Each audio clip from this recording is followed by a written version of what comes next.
Welcome to Time News Studios.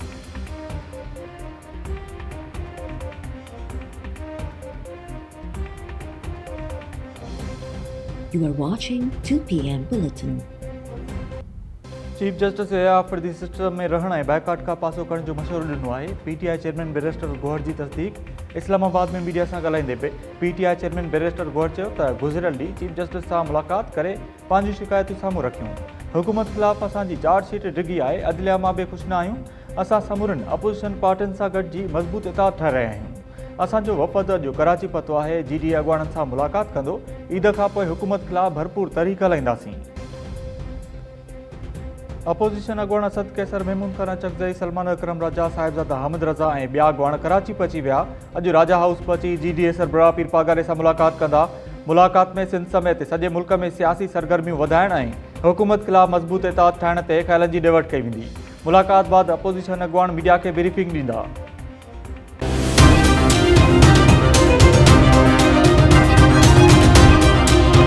कराइण वारा उहे आहिनि ऐं करण वारा उन्हनि जा नौकर आहिनि। जेको लंझार थियो के हाणे इहे माण्हू वठी आया आहिनि हथनि सां चूंडे करे, डाकू, नौकर, चोर, धारेल, खीर विकिणण वारो, धोबी, इहे जेके आहिनि इन्हनि उन्हनि जे चवण ते हे सॼो कमु कयो आहे। हे जतोई अची पीपल्स पार्टी जॉइन करनि ऐं असांखे सजदो छो नथा कनि। असां न को पहिरियां झुकिया आहियूं, न को अॼु झुकंदासीं, न को अचण वारे सुभाणे में झुकंदासीं। चाहे मुर्तज़ा खान खे वधियो अथनि, मां थी चवां मूंखे बि वधी वञनि। पॉलिटिकल विक्टिमाइज़ेशन असांखे फसाइण लाइ इहो तमाशो उतां शुरू थियो आहे। सो लंझार जी भुल हुजे त लाहे छॾे, असां मोगा ऐं चरिया ऐं बेवकूफ़ न आहियूं, पढ़िया लिखिया आहियूं। टे ॿियूं कयूं अथनि जिते असां मुर्तज़ा खान स्कूटर चोरी करे आयो हो, पोइ सुभाणे चवंदा त किथां बिस्कुट जो पुड़ो खयनि, किथां चवंदा त कंहिंजी टोपी चोरी कयनि। पोइ जॾहिं त हलियो किसो अदा मूंखे चयो आहे पीर साहब, अदी जीअं तव्हां चवंदो उहे थींदो। सुभाणे ताईं इंतज़ारु कंदमि या वधि में वधि हिन वीकेंड जो फ़ाइदो वठो। जीअं जेल में रखंदा मुंहिंजे घर वारे खे, लाड़काणो हुजे, नौशेरो फिरोज़ हुजे, नवाब शाह हुजे, खणी बाबा मुश्तबा जो मुंहिंजो पीउ मच वठी वेंदसि, मां उते बि मच वठी वेंदसि, मां उते बि। GDA अॻुवाण मुर्तज़ा जतोई ते हिकु वधीक केस दाख़िल। जतोई हाउस जे तर्जुमान पारां एहतिजाज जो ऐलान। नौशेरो फिरोज़ एंटी करप्शन जे सर्कल ऑफिसर ज़मान ऐवान जी फरियाद ते मुर्तज़ा जतोई ख़िलाफ़ ज़मीनुनि जे खातनि में हेरा फेरी जो केस दाख़िल कयो वियो। केस में मुर्तज़ा जतोई समेत 3 जवाबदार नामज़द। एंटी करप्शन टीम अॻूणे तपेदार एजाज़ लगारी ऐं असिस्टेंट कमिश्नर गडाफ ज़ैनुल आबदीन खे गिरफ़्तार करे वरितो। GDA अॻुवाण मुर्तज़ा जतोई ते केसनि जो अंगु छथी वियो। मुर्तज़ा जतोई ते 2 केस लाड़काणे, 1 केस कैरपुर ऐं 3 केस नौशेरो फिरोज़ ज़िलनि में दाख़िल आहिनि। वकील काशिफ बोयो चयो आहे त सिंध हाई कोर्ट मुर्तज़ा जतोई ते वधीक केस दाख़िल करण ऐं गिरफ़्तारी खां रोकियो हो। मुर्तज़ा जतोई ते वधीक केस दाख़िल करे अदालती हुकुमनि जी तोहीन कई पई वञे। इस्लामाबाद हाई कोर्ट बार जजिस जी सीनियरिटी लिस्ट खे सुप्रीम कोर्ट में चैलेंज करे छॾियो। दरख़्वास्त में सदर खे आर्टिकल 200 जी हिक तहत जजिस जी बदिलनि लाइ लामहदूद अख़्तियारनि खां महरूम करण जी इस्तदा।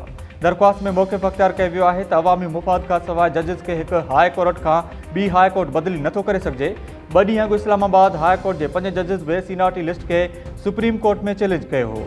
इस्लामाबाद हाई कोर्ट जे 5 जजिस मुनीर ए मलिक ऐं बैरिस्टर सलाहुद्दीन जी ज़रिए 49 सफ़नि ते ॿधल दरख़्वास्त सुप्रीम कोर्ट में दाख़िल कई वई हुई। सुप्रीम कोर्ट में दरख़्वास्त दाख़िल कराईंदड़ जजिस में जस्टिस मोहसिन अख्तर कयानी, जस्टिस बाबर सत्तार, जस्टिस तारिक जहांगीरी, जस्टिस समन रफ़त ऐं जस्टिस सरदार एजाज़ इसाक़ शामिल आहिनि।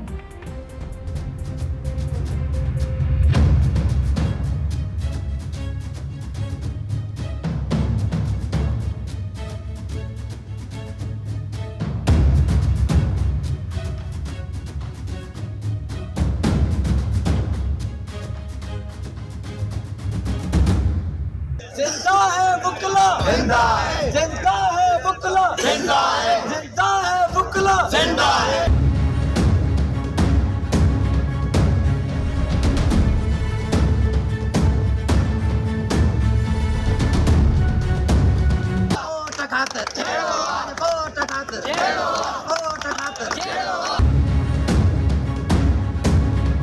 हैदराबाद में वकीलनि जो SSP फ़रक़ लंजार खे हटाइण लाइ 3 ॾींहं बि एहतिजाज जारी।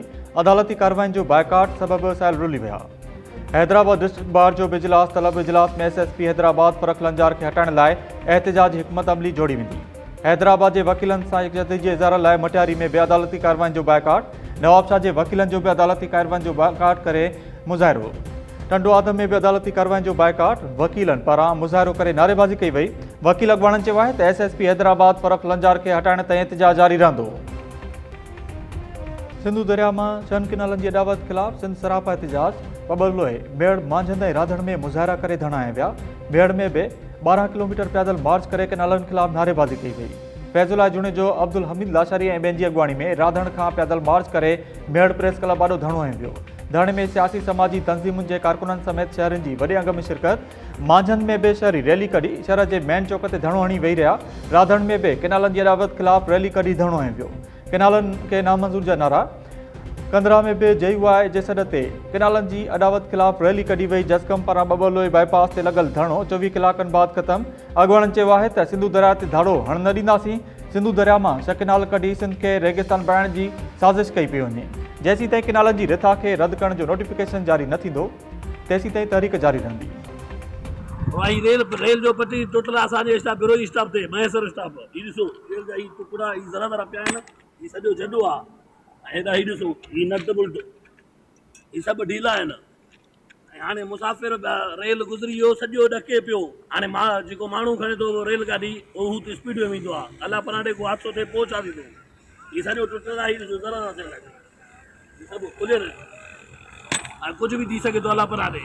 असां ॾिठा अथऊं मज़ो ॿुधायूं साफ़िन खे सभिनीनि खे अची पंहिंजो कनि सिस्टम रोके। अलाह परांठे केॾो हादसो थी सघे थो। ही ॾिसो सॼो ही टुटल आहे सॼो। बांदी महेश्वर स्टाफ आहे। बांदी महेश्वर स्टाफ बांदी महेश्वर स्टाफ वटि रेलवे ट्रैक टुटी पियो। ॻोठाणे पारां रिकॉर्ड कयल वीडियो सोशल मीडिया ते वायरल। वीडियो में ॻोठाणो रेलवे पटड़ी जो टुटल हिस्सो ॾेखारींदे चई रहियो आहे त कंहिं बि वक़्तु वॾो हादसो थी सघे थो। रेलवे अख़्तियारियुनि जो चवणु आहे त महेश्वर स्टाफ वटि रेलवे अप ट्रैक जी पटड़ी जी मरमत शुरू कई वई आहे।